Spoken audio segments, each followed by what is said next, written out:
ಇಲ್ಲ, ಅಲ್ಲಿ ಅವರು ಯಾವುದೋ ಒಂದು ಪೋಸ್ಟ್ ಮಾಡಿದ್ದು ಸೋಷಿಯಲ್ ಮೀಡಿಯಾದಲ್ಲಿ, ಅದು ಸ್ವಲ್ಪ ಅಲ್ಲಿ ಒಂದು ಸಮುದಾಯವನ್ನು ಕೆರಳಿಸ್ತಿದೆ.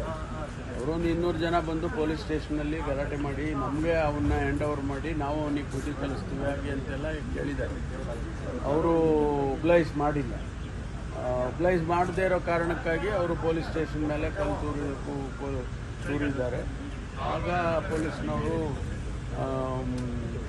ಟಿಯರ್ ಗ್ಯಾಸ್ ಎಲ್ಲ ಮಾಡಿ ಕಂಟ್ರೋಲಿಗೆ ತೊಗೊಂಡಿದ್ದಾರೆ. Everything is under control. Nothing.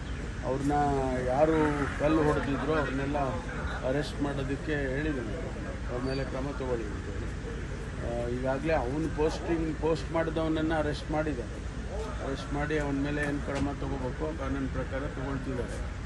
ಆದರೆ ಅವರು ಯಾರು ಪೊಲೀಸ್ ಸ್ಟೇಷನ್ನಿಗೆ ನುಗ್ಗಿಗ ದಾಂಧಲೆ ಮಾಡಿದ್ದು ಅವ್ರನ್ನೂ ಕೂಡ ಸೆಕ್ಯೂರ್ ಮಾಡಿ ಅವ್ರ ಮೇಲೆ ಕ್ರಮ ತಗೊಳ್ತಾರೆ.